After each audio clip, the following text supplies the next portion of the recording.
Welcome to The Advocate, a program that thrashes out all the topical issues of the day. When you are in government, you don't see nothing wrong with whatever is happening. The moment you are out there, everything is wrong. You can't even see many women now, and when they're there, they're not even really making a mark, and then they have an NYSC problem and this and that. One of the reasons why we don't have more women in politics in Nigeria is for as long as political meetings continue to take place in the middle of the night. Exactly. Really disastrous for a president to even say be unaware of the chief It's justice. a ploy. It could be a strategy. That strategy was Backfired. very terrible strategy. Because the buck stops at your table. Whether it's that we don't look after our cities, and quite frankly, Nigeria is becoming a very ugly place. When you are the only one feeding the people with this news and there is nobody countering them, it becomes, the news. Welcome to The Advocate. It's a new week and possibly a new outlook. That is, if we're sold on the low-key inauguration fanfare. What I can vouch for is that we have fresh, feisty topics with which to engage you. I'll be kicking things off by looking into a troubling culture, bleaching. Ekene seeks to tag a user caution on social media. Use with caution, perhaps. Chuka goes existential on us and queries why facing hard times hasn't made us simpler people. Ireti is angry about the repetitive culture of negligence that leads to the death of citizens. Liborous almost sounds optimistic as he reminds our incoming executives to leave a worthy legacy. So much ground to cover, and we don't intend to keep you in suspense. Back in a moment. You're watching The Advocate on Plus TV Africa. Whitewash is known to have a negative connotation. I am against skin lightening or bleaching your skin to change your skin color. This practice is still very popular in India, the Middle East and Africa, as it's still perceived that the lighter you are, the more affluent and beautiful you are. It's a nasty hangover from colonial times when people with lighter skin did have more privileges and power in society. Other accompanying factors contributing to the high prevalence of this dangerous practice include media representation and the lack of public education. To be dark was to be disempowered, and with centuries of people and a political and economic system telling you that your skin tone is something to be ashamed of, it's no surprise people reach for the bleach to help what they think will elevate their status. It makes me angry that in 2019, this still happens. The World Health Organization, WHO, published a report in 2011 estimating that 77% of Nigerian women use skin lightening products regularly. This is in comparison with 59% in Togo, 35% in South Africa, and 27% in Senegal.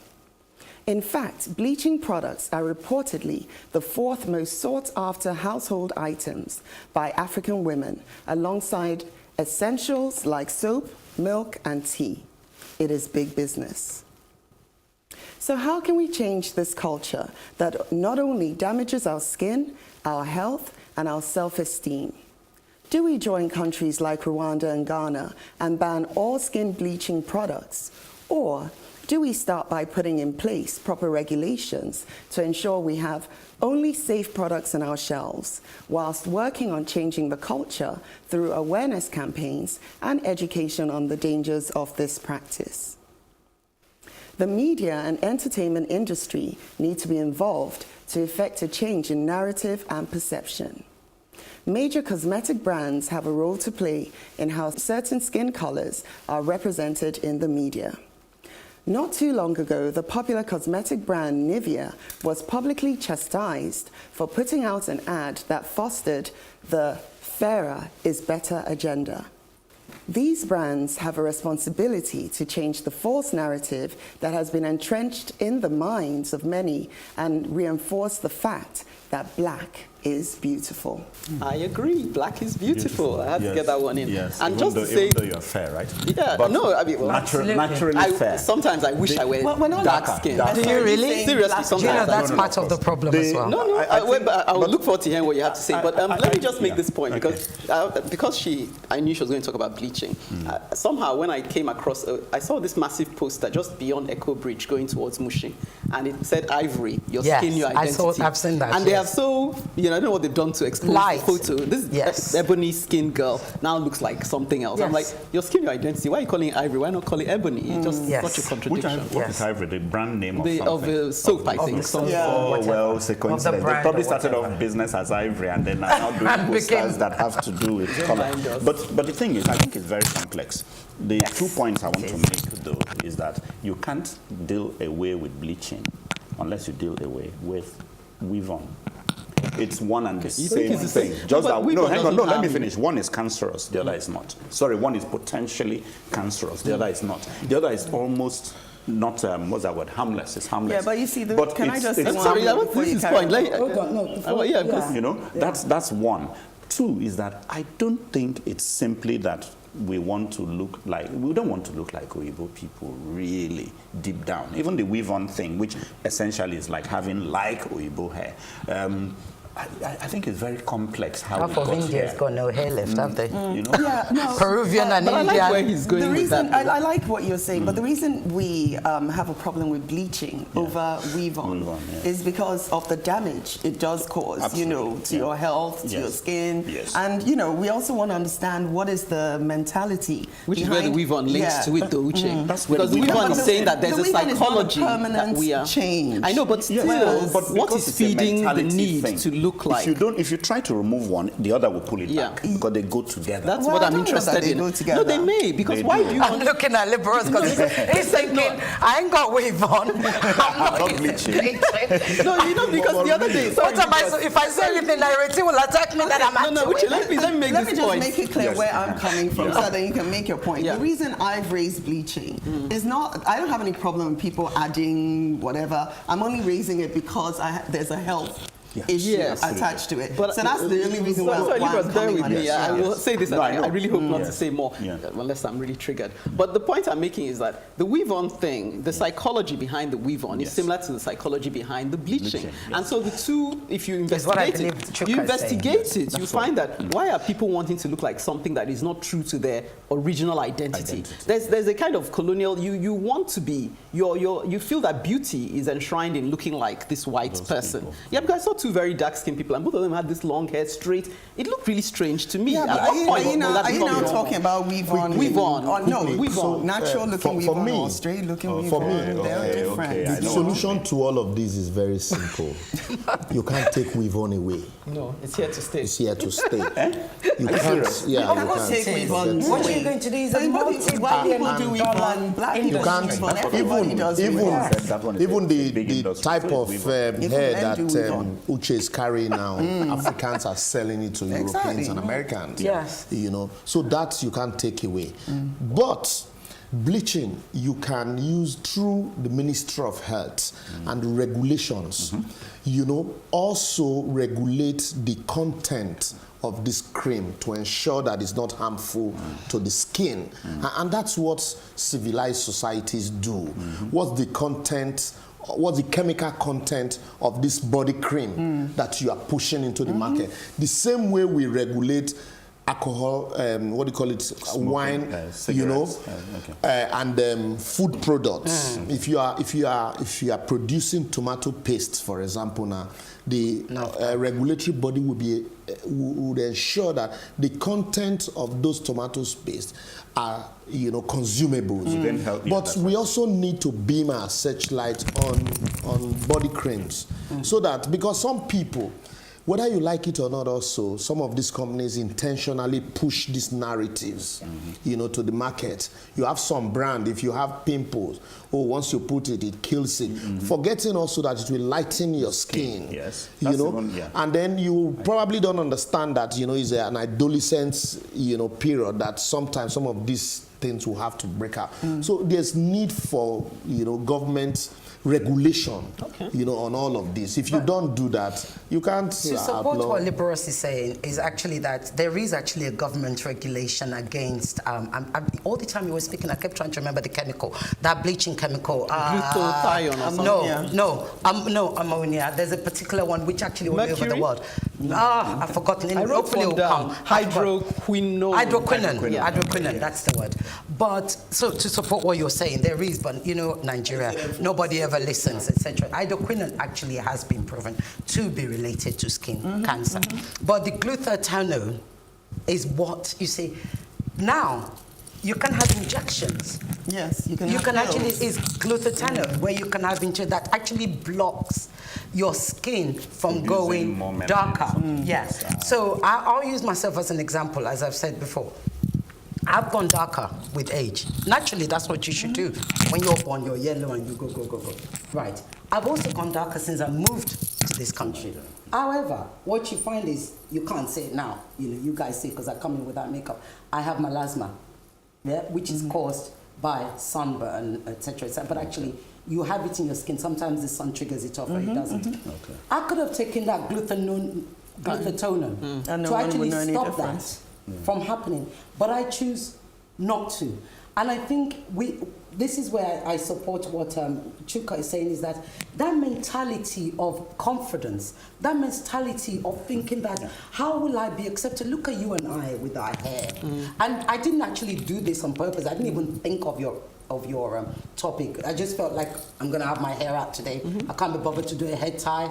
You know, and I'll show Liborous that I've got more hair than he has. Oh, gosh. Do you understand? Are you impressed? You know, so do you understand? So it was just... Which I know you like. I know you like that. I know you like mine. You like natural hair. You always said so. Do you understand? So I just choose to do that. But a lot of people don't have the guts to do what you and I are doing. And we also have to look at the influence of African-American culture. A lot of American women bleach their skin.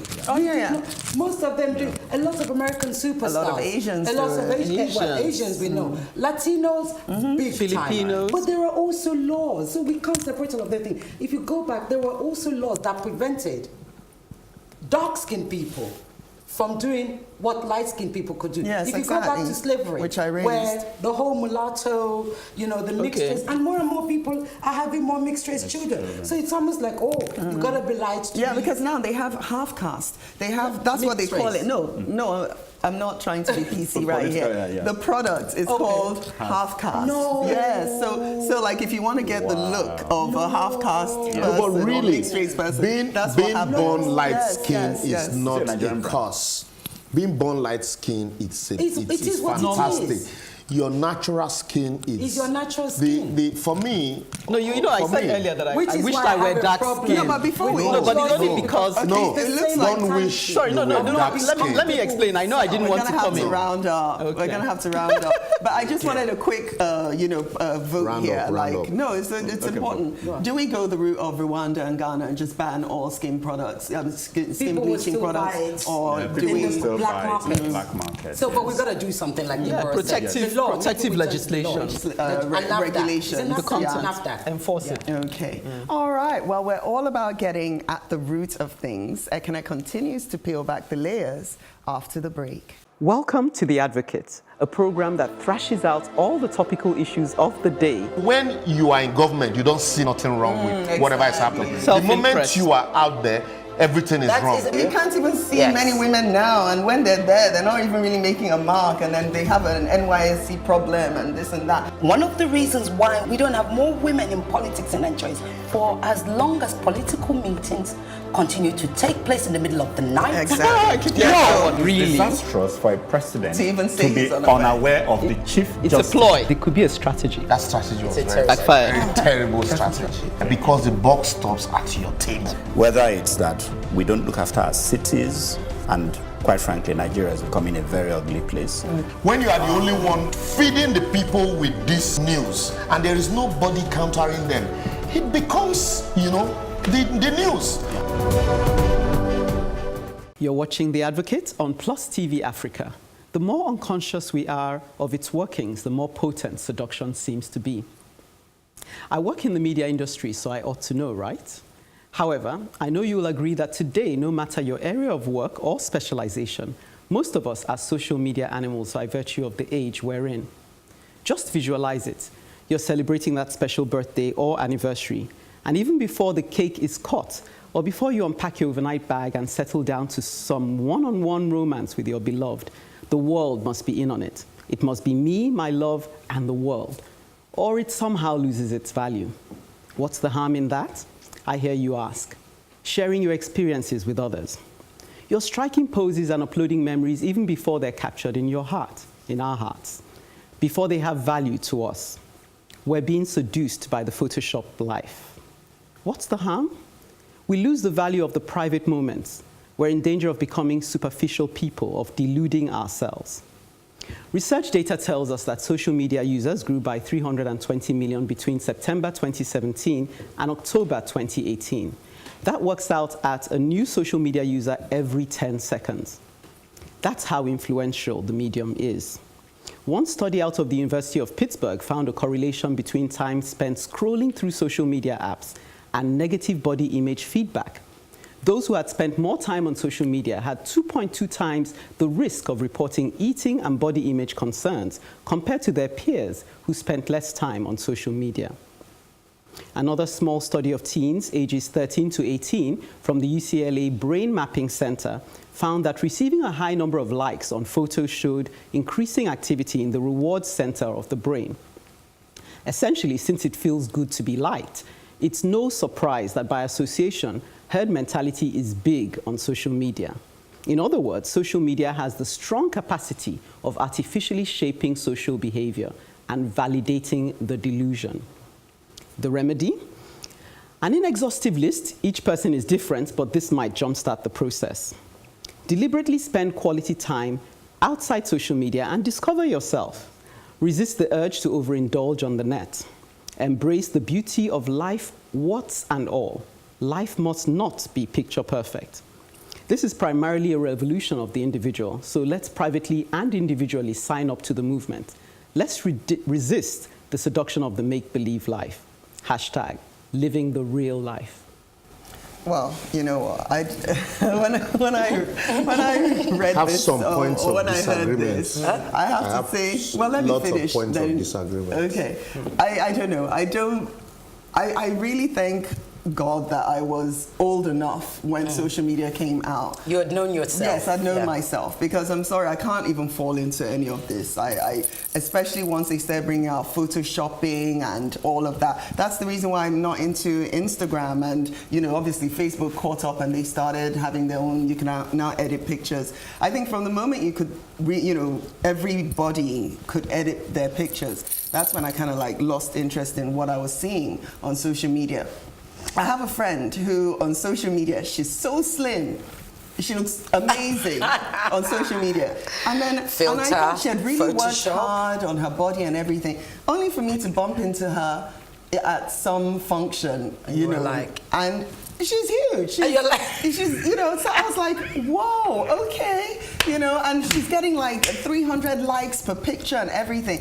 What I'm trying to understand is why anybody, I mean, if you know that's not you and you're getting likes for what isn't you, like what is that? And what does that do to you? What does that do to you? What does that say about you? Yeah. They're not liking you. They're liking the image. The fakeness of it. The fakeness of this. I don't get it, honestly. Brilliance with which you can The word is what they like. The word itself is fake. This is a new I agree thing. the word Everything is fake. is make believe, and No, so no, you yeah, don't. that's No, excessive. let's not really.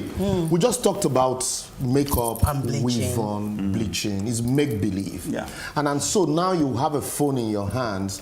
Instead of you making up, you can take a picture and actually, you know, make up the Superimposition And look makeup. different to and what look, you are. and look good, Yeah. and then it makes you feel Or good. your perception of good, And sha. exactly, and then also they say appreciate a lady, and then there are people who want to be appreciated, and there's nobody around them to appreciate them, and so what they do, the next thing, you have a phone on your hand, you take a picture, you make it look appreciable, and then you send it out. You know what? So You know what what I I'm am saying? saying I want to know where he's going with Liborous always comes into the makeup room, viewers, and like, you people are in this makeup, as in all these things that you women are doing. and so and I could And now just, it's not so exactly. not so touched by the whole. no, you and people so- are wearing white powder. And so at the end, Don't expose I'm wearing us. white powder because of the light. Otherwise, I would Me too, I'm wearing makeup because of the light. I want to hear this point. I'm only teasing, I'm only teasing, my love. Sorry to interrupt At the end of the day, you don't blame some people also wanting to be liked. No, Yeah. but is it But good the for them? only way, yes, it is. It makes is so. look if it makes them Feel better, if feel it good. makes them feel better, you wouldn't be there. Okay. You wouldn't be there what for she them. Somebody is somewhere in my village and wants to feel good and wants to be liked. Yeah. And the people around her do not appreciate her.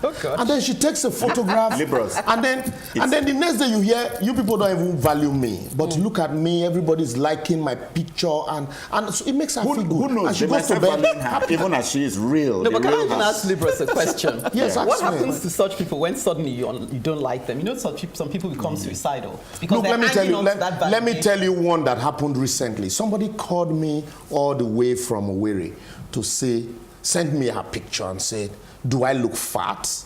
And I said, "No." Why? He said, because a man came to our office today, looked at me and said, "Look, you look fat. You look fat. You need to do something about this." And I'm like, to me, you don't look fat. So your point being, My point being that He made her feel if good. not And for that Yes, picture she that sent she to me, sent. she probably would have done something to And maybe she does look fat, but you don't know. No, I She know sent you a picture. No, what I'm saying is, she may, I'm I not even think she saying knows that Liborous, at that so- moment. Yeah. No, what I'm saying is, for all you know, she may have put on weight, but the picture she sent you, you were able to make her somebody feel had just good left about 1 week yourself. ago. No, I'm not sure. No. But So you know, her I don't anyway, want yes. to. So you helped her by Yeah, so what I'm Exactly, saying, and I do sometimes- agree. Yes. there's- Sorry, Go ahead, quickly. my love. And sometimes also, last week I talked about somebody who said his best friends are those people he met at the pub. Sometimes you would be amazed at the community that some people Come have from, you yes, know, or they at have this around social them, media. yeah. The only friends that make them happy are the ones they found online. But I agree with you that sometimes we have to also be cautious. Sometimes live life out of it. But it is not something you can truly say. My only thing is, first and foremost, I wasn't sure whether your topic was against social media or the overuse of social media. Number one. Or Number the two is feel good that, yeah, thank you. The feel good factor. And I agree with Liborous in the sense that, look, somewhere, somehow, somebody that's feeling low and likes, 100 likes, 5 million likes, where they only have 2 friends, but they're getting 100 likes on social media, and it makes them feel good. There's nothing wrong with that. Look, in the 60s and 70s, people used to take Valium to make them laugh. But can I right? say... No, sorry, allow me to finish. That's one. But however, I do get what you're saying in the sense that what happens when nobody's liking you? Well, that's where it's about the person. It's about the psychology of that person. You made a very good point. You said, I'm glad I was of the age where I know myself when social media come in. Now, so Not I think for me, everybody's of that. not everybody's No, of that. that's And not exactly everybody's why. of that strength. Like I said, strength, you and I can strength and carry, age, yes. and confidence, we can carry our funky hair, nappy hair quite happily. But I think the people that are more affected by this, and you talked about, I don't see anything wrong with declaring your love for your husband. I mean, I might get bored of it and I'll switch through. I've never joined Facebook, and I'll tell you why I never joined Facebook. You know, it came before Instagram and all of that thing. Because when people say, oh, you know, you join Facebook, you see what your friends are doing on holiday. I'm like, what the hell do I want to know what they're doing on holiday? That's their problem. I'm not interested. I want to know what I'm doing on holiday. If Ekene is my friend, she'll call me and say, this is what I did on holiday. I don't want to know. But going back to the topic we're talking about very quickly. So if you want to celebrate your husband or your wife or your daughter or whatever anniversary, go ahead and celebrate it. You declare to the world that this is the person I love. Go ahead and do it. There's nothing wrong with it. Yeah. The people we do have to worry about, however, are the children. yeah, Uche, on that note, because we're about to Yeah, wrap no, up. the only thing I wanted to mention, you know, you said how if somebody is feeling low and then, you know, they post something and people give them likes, that there's nothing wrong with it. But I kind of see there's something wrong with it in the sense that it looks like I would liken it to when you take drugs You're on like a I said, high. Valium. Then when, People used to when, take when the Valium high comes to down, feel and then happy. you now Very yeah. low. Yeah, when you look yourself in the mirror and see very that true. what you've posted and No, what but they're you two are. different. Sorry, two we different have to things. call it. We have to Chuka, call it. Papa Sorry, Chuka. Chuka, maybe on another edition. don't There worry, you carry go. Knowledge is power, they say. Chuka delves further into the philosophy of things after the break. Sometimes things don't work out the way you think they should. I would have thought that poverty could be a catalyst for preservation, a reason for it even. I would have thought it would breed a certain level of good comportment. If you do not have money, at least you could quietly do your thing. But in our country, Nigeria, it appears not so. Go out on the road and you will feel sad at the driving culture. Motorists more or less flying straight into roundabouts. Motorists avoiding the complete round trip of a roundabout and cutting the wrong way. Climbing curbs, mad motorcyclists, and all the rest. Buildings, neat and clean, are raised to give way for the saddest examples of design. The roundabout at the foot of the Ikoyi-Lekki Bridge in Ikoyi, that's on Alexander Avenue, has just been assaulted with the construction of the vilest possible building. Could there be a trained architect behind this? Even a client? The noise surrounding religion is incredible for people in poverty. There really is no such thing as quiet worship, not anymore. Jihadists, fanatics, rude people who push the Bible or other book in your face. Religious leaders who thrive on this situation, behaving like VIPs. Politicians milking the nation in an attempt to get as far away from the poverty they knew, without stopping to think that they should raise their brothers and sisters out of poverty as well. Since 1960, the nation has seen this trend become entrenched. Why has poverty not instilled simplicity in us? Why has it not led to greater comportment, kindness, and tact in our dealings? Why did we choose the opposite route? And is that not why we are in the condition we are in? That is why this nation, in all its ramifications, is failed. You know what, Chooks? I wrote on our group when you posted your thing, I said, you're asking an existential question. True. And it's one that we don't actually get to think about often because we just go about our lives and just get about it. But I also don't see... what you're saying is quite nouveau to me in the sense that you're juxtaposing poverty with good behavior. Yeah, exactly. You understand? With simplicity. Yeah, but also simplicity will lead kindness, you inevitably comportment to those virtues. Yeah, those virtues come out. Poverty does not lead you to But by the way, no, I didn't say it leads. It can breed it. No, and by the way, on what level? On what basis? I'll tell you. Being poor doesn't mean you'll be simple. And it doesn't make you nicer. It doesn't make you nicer or kinder. They say poverty or wealth, and it's not even really poverty, do not make men. Yes. They only activate what's already there. That's right. And so, being poor will not make you simple if nicer. you're not simple before. Yeah, there are people who also, they say they became worthy and they became simple.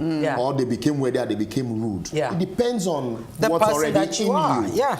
And so that's why you see some persons, you say, oh, this man, he was driving a Danfo, and so now that he's rich, you expect that he would be humble, but he remains the same. Now it's even more rude than he was. Because you are who you are. Or you see that vulcanizer who was poor, who had seen the lowest ebb of the society, and then he becomes a governor. You think he would be humble. I mean, I'm trying to connect with you on the level that maybe what inspired your thinking was you're looking back to the times when we didn't have as much as we have now. Yes, not even we're poverty, living in rural areas, poverty. and yet we had a simpler lifestyle. Correct. And then you're sort of trying to understand that now that it seems we're more exposed to a capitalist, world system, we seem to have become more brash. No, our problem was 1914 amalgamation. Forget that one, I think. Please, I mean, is it not? No, that was our problem. But let me just land my thinking. Yes. So my own thoughts, which may seem to bridge between what Liborous and Ireti are saying and maybe where you're coming from, is it's the values, really. It's not the poverty or the wealth per se. It's Yeah. the values you have that make you translate that into a simple lifestyle or an affluent or brash or, you know, I'm trying to look for the right word, lifestyle. Kindness. Yeah. So we had certain values that we respected, but somehow in this rat race to be rich, we've thrown out those values. Fantastic. And now money has become the king. The And values. that's what's making us behave Make the like money. And here's animals. the example I'll give you. If Sorry, go ahead. you remember those days, if you leave school and then all of a sudden you come home rich, your father will ask questions. Nobody gives you chieftaincy title for suddenly becoming worthy. But now, nobody wants to ask, how did you make the money? It's not whether you are simple or you are harsh or you talk to people and you have money. And then all those communal life that we lived, the basic things were there. I remember living in Okpela in 1975. We had pipe-borne water. Okpela is where? Okpela is somewhere in Edo State. Okay. We had pipe-borne water in the village in 1975. But today, 40-something years later, in Lagos, you won't get water. in Lagos, you won't get pipe-borne water. And so the basic necessities of life were available in those places at that time. And so the things you could get in Lagos, you could possibly get them in Eromukokwane, for example. That's right. But today, when those things are not there, everybody wants to move to Lagos. We believe that it's the fast lane that would bring you recognition. It's funny. It's funny you should mention chieftaincy, and it's something you said now that literally triggered. You said, you know, also people don't give you chieftaincy for being well read. No, you understand? It's money that they give you Exactly. chieftaincy for, right? That's number two. What I was going to say before was, if you look at, and I've studied this in the 11 years that I've been here, the behavior of the very poor to other very poor. Chuka. There's the ones that is very mean. So you will send money home or somewhere to poor people. Say share it with, and that's when it doesn't get shared unless you go and share it yourself. It's very mean. So I don't think, and like Liborous said, and I think Uche said it as well, is that you know the character of a person is actually more apparent when they don't have money than when they have money. It's actually more apparent. But I must go back to your building. I like what you said about the building. In that roundabout. That roundabout. I haven't actually noticed this. I was actually going to drive to it to go and check it because I know you're very upset about what's happening with the architecture. Somebody has built something there. What is it? You will shake your head. What is it? Nobody, Chuka. What are they using it for? Sorry, I'm calling you the way the village people will say Chuka, Papa Chooks. As we call him in Lagos. It is not just somebody. You don't build such a structure in that place without getting planning permission. If you do not have somebody the eyes, leg, and hand of the state government. End of story. And which goes back to what we were saying about the issues with planning in Lagos. And put something nice. Well, I think, but I understand. No, I do understand how Chuka is so upset about architecture in Lagos, in Nigeria. It's true though, because honestly, it is upsetting when you go back and you think of the beautiful. The simplicity you know, with which we built before. Ife University was built. Abolo actually brought in Israelis to build the University of Ife. You know, and you've mentioned other universities, and you've mentioned Ibadan. You know, you've mentioned Benin. I mean, come on. I get where you know, I actually think that it's easier to be simpler when you're rich than when you're poor. Absolutely. Yeah, you're right. When you're poor, you're aspiring for greater You're things. driven by aspiration. That's really it. So you're always looking for what you can put on, how you can sound. Show it off. You know, whether it's even changing your accent, all manner of things to try and talk like Uche Exactly. But when you're rich and people know that you are rich, you have nothing to prove. And that's if you're a nice person. Let me land because I haven't said anything all this. So can I just? Land. So no, seriously, let me just land. That's why you see people like Mark Zuckerberg can have a uniformed wardrobe of jeans, and t-shirts, and nobody. But if it was a poor person wearing that outfit every day, people would have been what I described I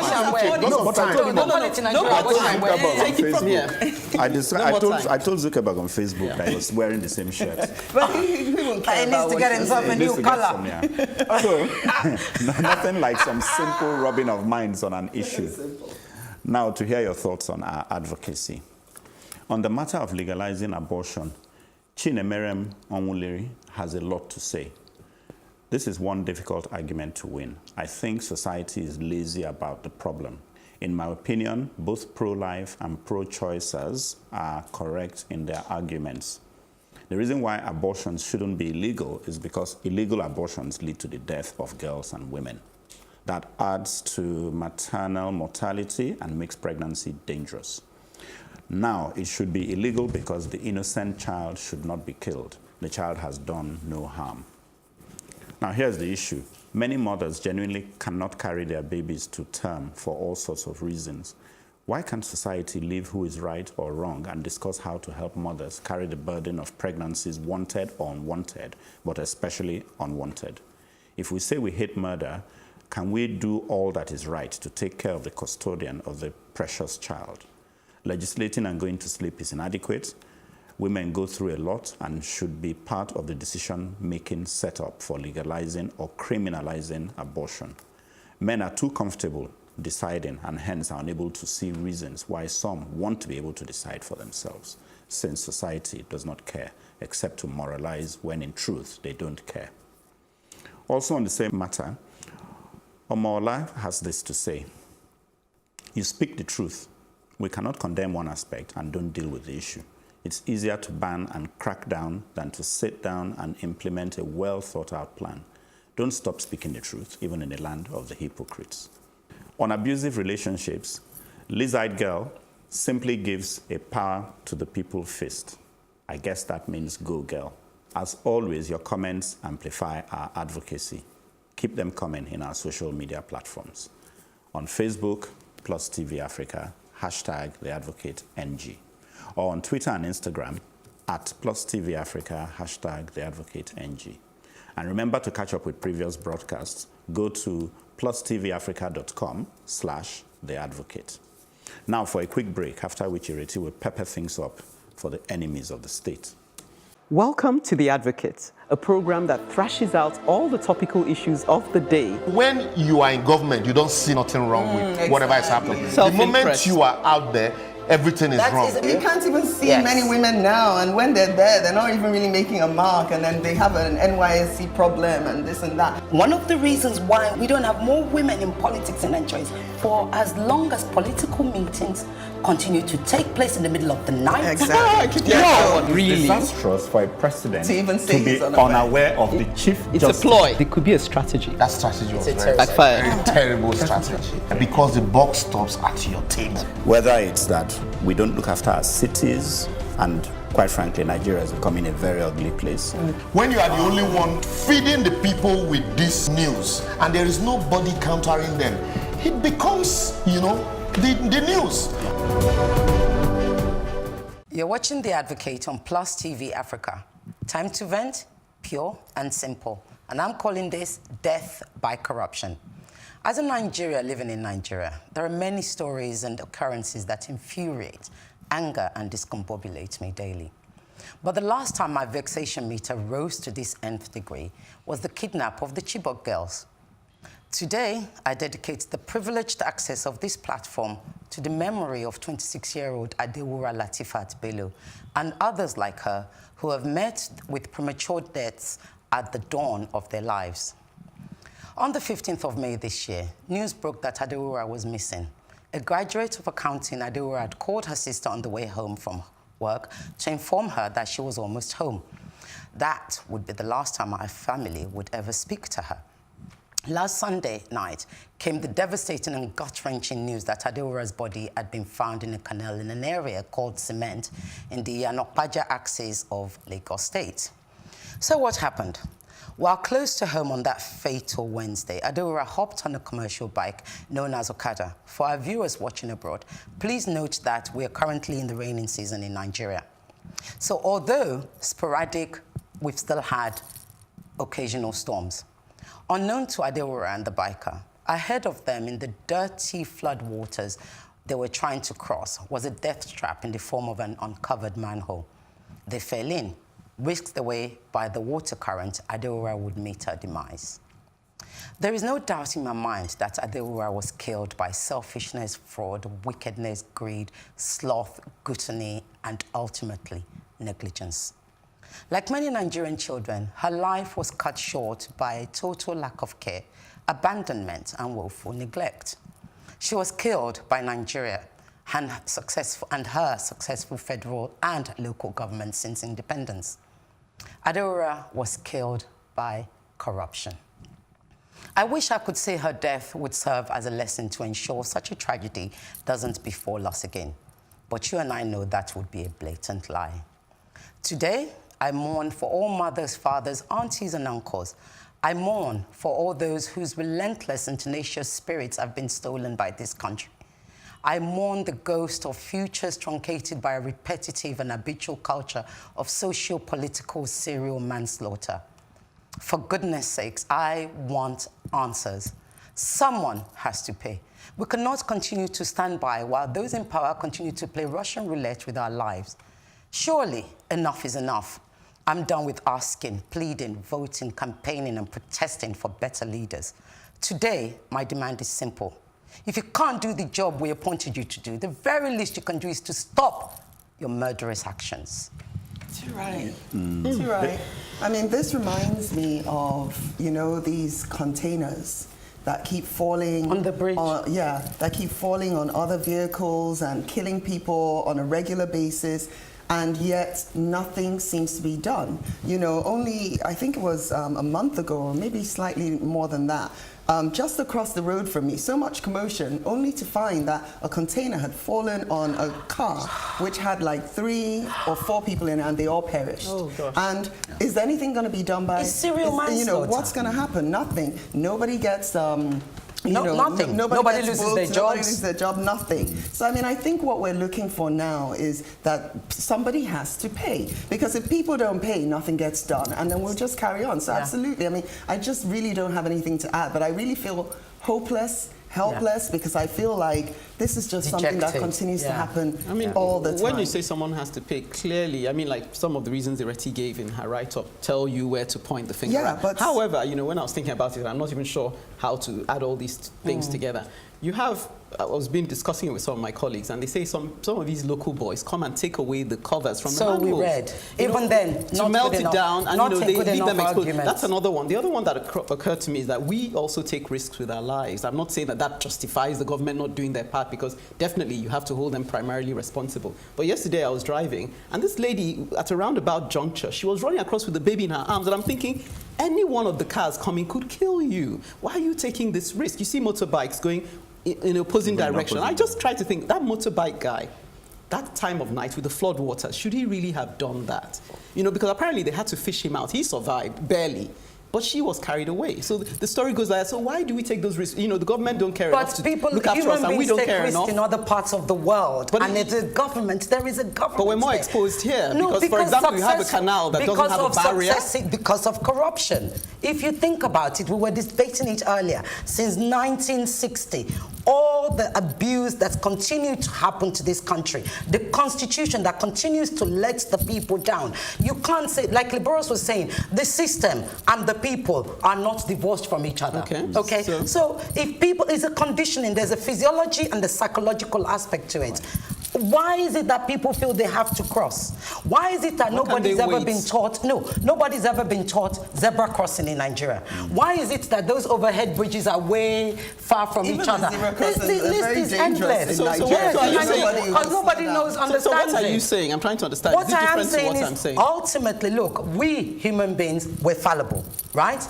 People will break laws. That's why you have lawyers, right? So, but the government still have a response. I don't care if a new area boy comes every day, every 2 hours to come and remove that cover.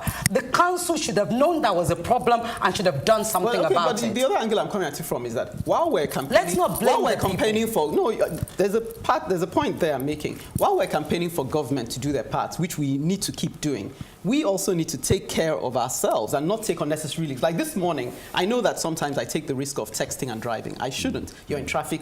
And I said to my children this morning, that's it. No more texting and driving. And I did it deliberately so that they hold me accountable. Because the country, you may be driving safely and someone comes from the side. It's terrible what we're going through. It's terrible, but I think let's not unnecessarily put burden on ourselves. The essence of government is the fact that we collectively relinquish our individual rights and donate, to some persons, in return for protection across the board. Protection, including information dissemination. Information dissemination, that's exactly right. So why will people take Okada in the first place?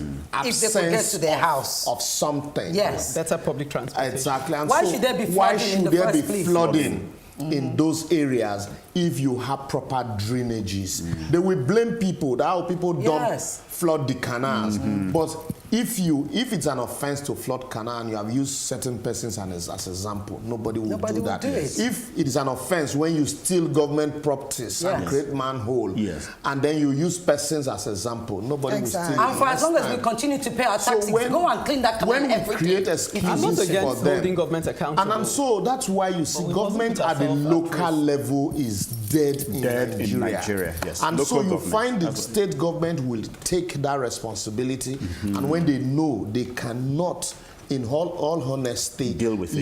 Deal with it. And so you find out that what is happening when people, pay with their lives over somebody's negligence, and then we create that excuse of, you should have been more careful. What you're telling that person is, it's your fault that you died. No. Don't get me wrong. That's what you're saying. I agree. No. Don't get me wrong. Sorry, quickly. I agree that yes, we also need to be careful, most especially in the society that we live in. But being careful does not mean that we shouldn't call out those responsible for us. I dare say that I dare say that, and I like Adewura, right? I dare say that the motorcyclist that was taking her was very careful. There were very many careless motorcyclists. He was just able to help him out. No, you don't get me. I don't think he didn't ride into a man. You don't know that because motorcyclists are notorious. And then let's just look at a normal road that has potholes. When there's a flood, you can't see the pothole. And that immediately creates a problem, and it can cause the manners of accidents. My friend lost her neck because of it, actually. She had to go through physio. And in some cases, you find out that even some of these motorcycle riders, I have a teacher, my maths teacher in secondary school, ended up as a motorcycle rider because he was sacked, and he got knocked down by a vehicle, and that ended his life. What will happen to the children? So there are a lot of things that government needs to do that they are not doing. I've got a question for Libby though. And then I like the fact that this is coming from Ireti, because also what I'm saying, I like the fact that it's coming from, because during the election, Ireti was one of those that will create excuses I didn't create excuses. I voted for government. No, not local government. I voted for. And I like the fact that it's coming now, because when some of us see, we expect so much from government. I'm not one to make excuses for them. If there is something that President Buhari is supposed to do and he refuses to do, I call him out. No, but let me clarify. But I've got a question. Ireti, bear with me. Let me just clarify. The fact that you're saying that what I'm saying is not an excuse by any means. No, I'm not talking about you. You're saying let's not make excuses for them. No, I'm talking about Ireti and all those but it doesn't matter. Days. But I'm still saying that I still want to say the government doesn't care about us clearly, and that's what we're pushing for. We must try and care a little more for ourselves. We do care about ourselves. No, that's not what I see. The way Nigerians take risks. People have to survive. We take risks. If your house is across the flood, how are you going to get across? I don't know, but I see that on average Nigerians take risks. When you have my girlfriend is middle class. By the time you leave here, my girlfriend is middle class. She was driving in the same flood that you said. She fell. Her car that's why I gave the example. She lost her neck. You she have has to go physio. You have to let me make my point. That's why I gave the example of the lady who ran across the road with her child. We take risks. I agree with you. It's clear to me we take risks.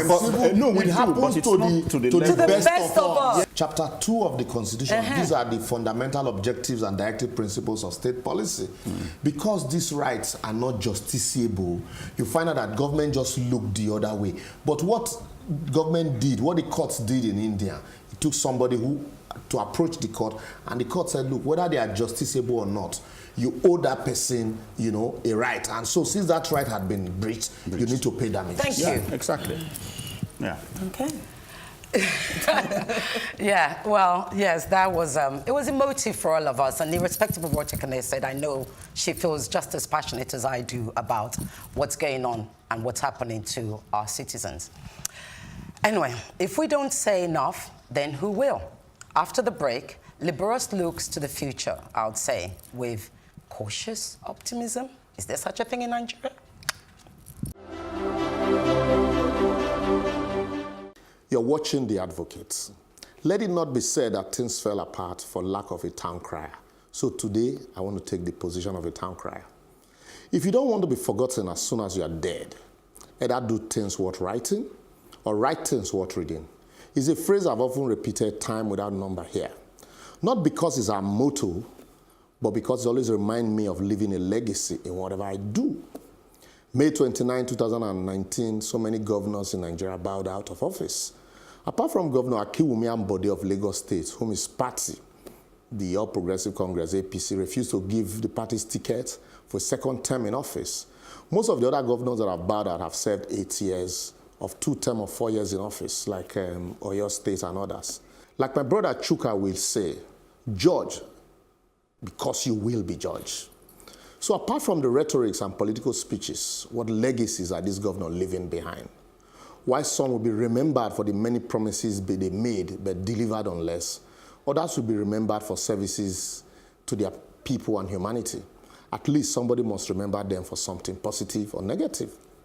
Let that be their burden anyway, if they have a conscience. My call really today is to the new governors. In the euphoria of the celebration, plenty wine, women, fine dining, please take a little step backward and ask yourself what you want to be remembered for when you leave office someday, as you certainly will, or when you quit the world stage, because the beauty of life is that nobody comes out of it alive. What would you want your epitaph to read? Would you want your epitaph to read, here lies the remain of a great man who so much desired the office but couldn't administer it properly when given? Or that was a governor who was given so much but delivered nothing? Or just simply, against all odds, he came and made a whole lot of difference, much more than anyone before him, and probably nobody even after him. The choice now is yours to begin to create your history in gold in the sand of time, or simply hold on to the bar that has been so low that a country which had television station before France today celebrates sharing transistor radio and giving stoves and carton of noodle as youth empowerment and dividends of democracy. Chuka likes that one. Yeah, I know, I love that last. France. Yeah, the noodles and the Yes, transistor radio. Yeah, but Yeah, we although had I wouldn't mind the radio. We had television stations before France. We had lights before a lot of the UK, a lot of London. I okay, think. Lagos did. Electricity. No, Western we had region, electricity Ibadan. before a lot The of Western UK street lights. Region Broadcasting Corporation. Yeah, we had the We first had TV television. stations Yeah, set before up by the France. British. Yes. And so, Okay. more than 50 years after, Yes. we are sharing We're now transistor radios and noodles and stove. Yeah. Well, let's Youth go back empowerment. to where you said, you know, what would you epitaph. like to be left on your epitaph? I found that funny because, to be honest, hilarious. people That's- are dead. If they're dead, they don't care. And the Nigerians that I know, my people, don't care about what you're going to write on They just any care about epitaph. now. They just care about now, exactly. This is the world, this is the Short-sightedness. earth, this is what they see, and that's all they care about. Because I don't even think that we would need to have this sort of thing, televised, or what's the word I'm looking for? But anyway, I don't think you even need to tell people. If you either have it in you to leave a legacy or you don't. And I feel like the way things look to me right now, many of these people couldn't give Care a less. rat's. But Uche, when you say they won't, I think because this country is just 50-something years old as Nigeria, as human beings, we've been here thousands of years, but we've sort of reset to being 50-something years old. Do you know the reason why? We will get 59. there. I have 59. We will get there eventually. And it's not when we get there that you're dead and then you didn't leave that legacy. We'll discuss more as time goes on because we need that history behind us, and then you would like to be part of that history. It's because we don't have a history yet. in that sense of the modern world. That's the modern era Nigeria. Yes. And it will become important that especially if and you have and you are people gone, who of course, by then. achieving something people under who are the same achieving, circumstances. I don't want people to be make you look achieving, bad. and then I'm achieving something in architecture, and I'm not going to be talked about. Uche, I will by force. Uche, I need to come into what Liborous is saying. Because I know because you have to keep No, I am so hearing you right now. It's loud, clear, and apparent. And although Liborous doesn't like me to use the UK, I'm actually going to use the UK to actually support. I'm behind you. No, I can't use behind you. You see, viewers, you don't know what goes on when we finish this thing. The laughter is too much. Anyway, is the legacy you're talking about. Look at Theresa May. Incompetent as she is, she refused to go because she wanted to have a legacy to be the one that delivered Brexit. Yeah. And that's what was driving her. Selfish as it might be. And I think that's what it is that, and I think perhaps that's also part of what you're saying is that if you're driven by a legacy, then you become, it's selfish and motivated and you're focused. But if it's a good legacy, I mean, Theresa had to go. Good riddance to bad. But the problem with the majority of our leaders is that they're not driven by a goodness. Do you understand? They're not, because who was it? There's a leader in the world. I was actually referring to, and I said, if you look at just somebody not a leader, the writer, the African writer, Bian Vanga, whose surname has left me right now. He's just died. Right, and everybody's been celebrating him. Yes. Okay. Everybody's celebrating him. You know what? He only wrote one book, but that essay has made such an impact on all of our lives. And it just goes to show, if all our leaders would just say, you know what, this is the one thing I want to be remembered for. I want to be the one that brought light into my village and make sure the light is at least 12 hours a day.